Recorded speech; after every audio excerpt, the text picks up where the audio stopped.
welcome to Janae's Kitchen. And today in my kitchen, we're gonna make some chocolate macarons. And I'm gonna show you guys a super easy way to make them.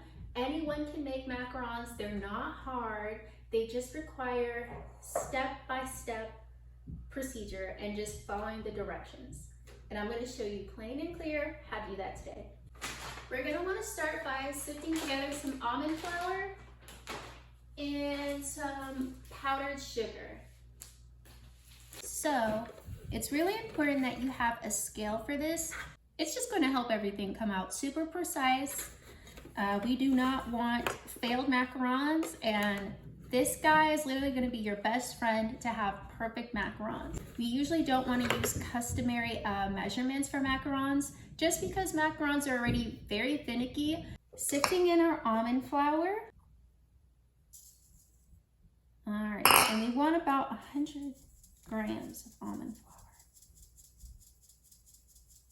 All right, and the reason why we want to sift our almond flour is just because we don't want to end up with macaron shells that have somewhat of a popcorn sealing appearance. We want the shells to be as smooth as possible. Of course, if your macarons come out still kind of pebbly, that's okay. They're still macarons. We're just going ahead and sifting our ingredients just so that we can have a more appealing, aesthetic looking macaron.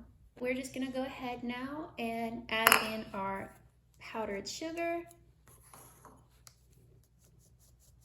All right, so now go ahead and just start to mix those together. We're gonna start by adding in some of our chocolate powder. We're just gonna gently shake that in there.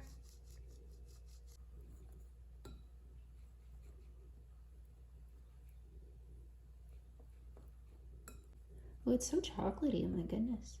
So now it's time for us to do our egg whites.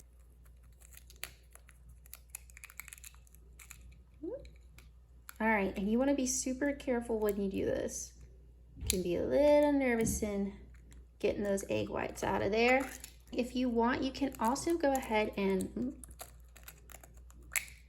so this is not. So if you want to, you don't have to. If you want to crack all of the eggs and put them in here and then separate them out, you can do that as well. But I just prefer to kind of risk my life, risk it all, you know.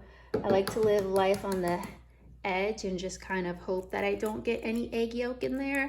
Though, to be honest, there's been plenty of times where I have gotten egg yolk in here and I just went ahead and just spooned it out and it wasn't like the end of the world. So yeah, just do as you prefer.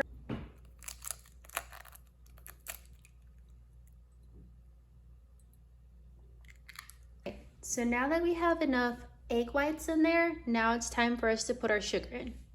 Anyway, so yeah, we're gonna go ahead and just mix this mixture until we have a nice kind of foamy and bubbly mixture like the one we have now. As you can see there, we have a lot of bubbles. At this point, I'm gonna go ahead and take it off the stove.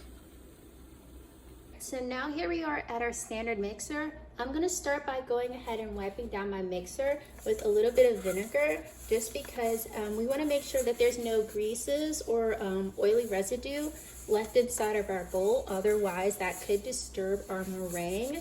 And we don't want anything to disturb our sweet, precious meringue. So I'm just gonna go ahead and wipe this out. Now it's time to attach the whisk part of your blender thingy. Now we're gonna go ahead and lower the whisk attachment in there. All right, so now it's time to go ahead and just start letting that mix. We wanna start by letting it mix on very low.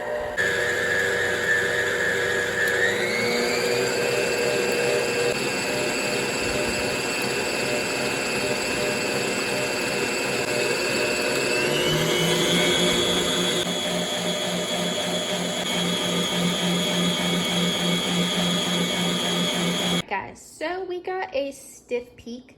My peak is a little bit downturned at the moment, but that's totally okay. We're gonna just roll with it. I can just tell that this peak is, it's good enough, you know. He's nice and good. We're gonna move on to the next step. All right, so now it's time for the moment of truth. Now it's time for us to go ahead and bring our powder mixture and our meringue mixture together.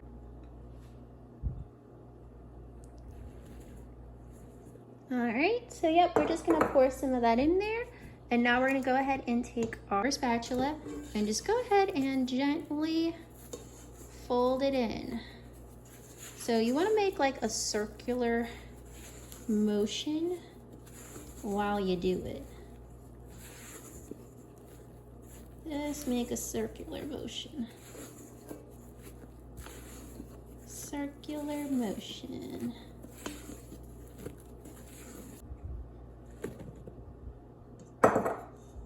Then just continue to slowly mix it in. All right, and it's super important that while you're mixing this, you want to make sure that you kind of scrape away at that bottom. Make sure there's no powder at the bottom, okay?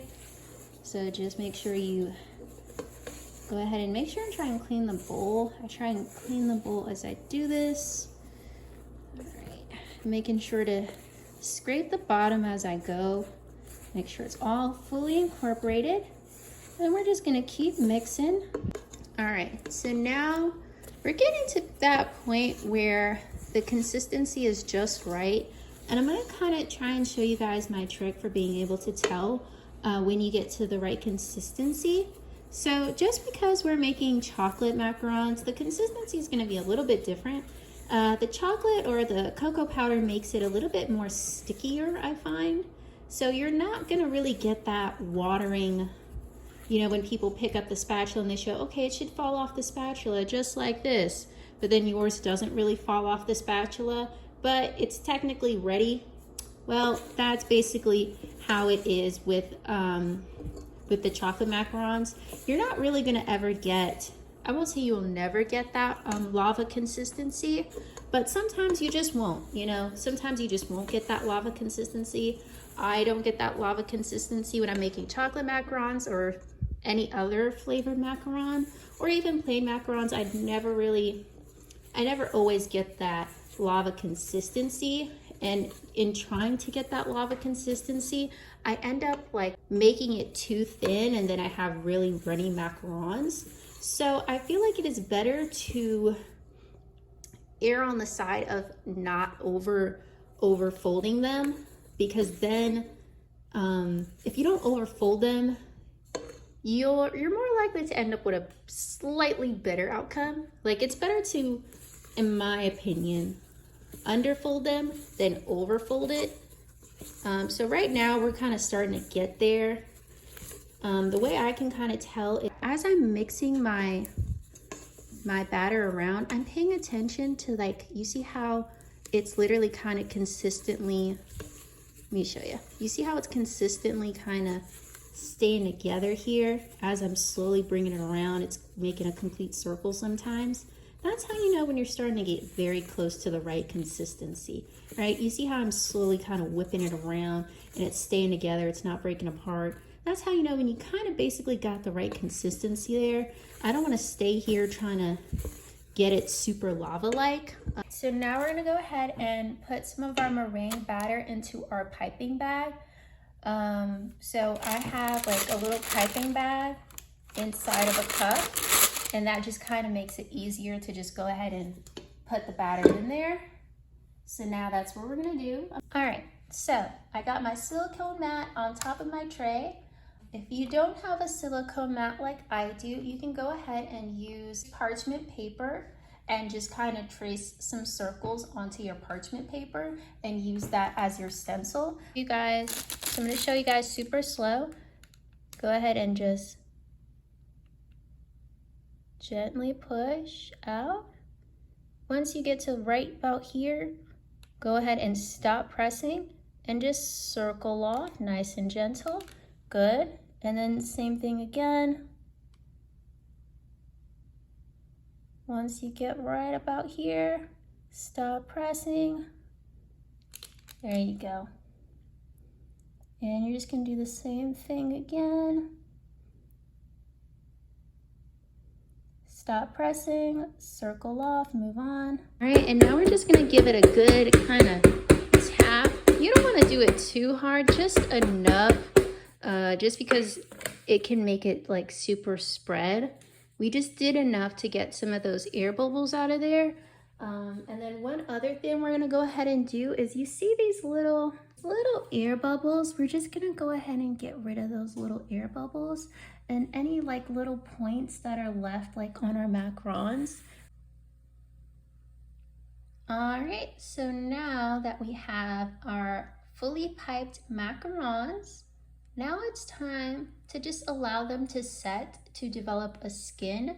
So we're gonna leave these guys to rest for about anywhere from 20 to 40 minutes. So these are definitely now dry, so that we can go ahead and just touch them, and you can see how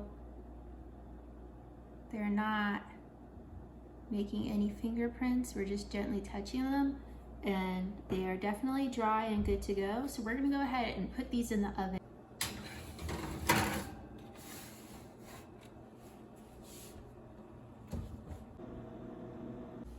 All right, so our macarons are out of the oven. All right, so here's what one of the macarons looks like. We have somewhat of a smooth surface here. We can't all be perfect, guys, but ideally in a perfect real world, we wouldn't have that there. But honestly, they're still perfectly good to eat. If you guys went ahead and attempted to make this, please go ahead and leave a comment down in the description about how it turned out. And if you like this video, go ahead and like the video. And if you want to see more content like this, please go ahead and subscribe. And I'll see you guys next time.